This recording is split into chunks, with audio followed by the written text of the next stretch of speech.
I'm wondering what habit or habits have contributed most to your ability to continue learning and improving your investment decisions in a changing business and financial environment? I would say that, at least in my case, I haven't been continually learning in terms of the basic principles. You always learn a little more about given techniques, or I learn more about some industries over time, and therefore maybe I've widened the universe in which I can operate, although more funds narrows it back down, unfortunately. But I know more about businesses than I knew 20 years ago or 40 years ago. I haven't really changed the principles. The last change, the basic principles are still Ben Graham. They were affected in a significant way by Charlie and Phil Fisher in terms of looking at the better businesses. But I didn't leave Graham behind on that. And I really haven't learned any new fundamental principles, but I may have learned a little bit more about how business operates over time. And there's really nothing. I mean, you ought to get an investment framework that comes straight from, in my view, from the intelligent investor and from Phil Fisher, more from the intelligent investor, actually. And then I think you ought to learn everything you can about industries and businesses where you think you have the ability to get your mind around them if you work at them. And with that arsenal, you'll do very well. And if you've got the temperament for the business. Charlie? Yeah, well, of course, I've watched Warren all these decades, and he's learned a hell of a lot, even the last 20 or 30 years.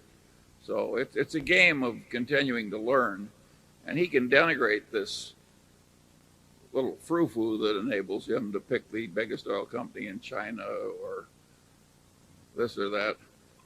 But those basic principles alone that he knew a long time ago wouldn't have given him the ability to make the recent investment decisions as well as he's made them. It's a lifelong game, and if you don't keep learning, other people will pass you by. I would say temperament still is the most important, wouldn't you, Charlie? Yes, of course. Yeah.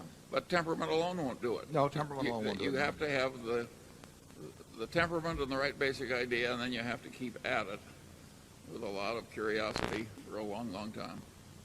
But you don't have to be have any blinding insights or have a high IQ to look at a PetroChina, for example. And no. When you get a company that is doing 2.5 million barrels a day, that's 3.5% of the world, or 3% of the world's oil production, and they're selling based on U.S. prices, using WTI, as West Texas Intermediate as a base price, and where they have a significant part of the marketing and refining in a country. The tax rate's 30%. They say they're going to pay out 45% to you in dividends. Don't have unusual amounts of leverage.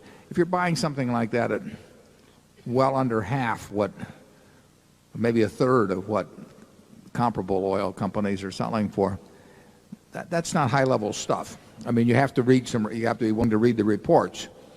But I enjoy doing that. But you wouldn't say that requires any high-level insights or anything, Charlie? Well, when you were buying that block of stock, nobody else to speak of was buying. Thank heavens. The insights can't have been all that common. No, I think that takes a certain amount of what an old Omaha friend used to call uncommon sense. He used to say there is no common sense. When people say common sense, they mean uncommon sense. Part of it, I think, is being able to tune out folly as distinguished from recognizing wisdom. And if you just got whole categories of things you just bat away so your brain isn't cluttered with them, then you're better able to pick up a few sensible things to do. Yeah, we don't consider many stupid things. We get rid of them fast. And in fact, people get irritated with us because they'll call us, and when they're in the middle of the first sentence, we'll just tell them forget it. And we can see it coming. And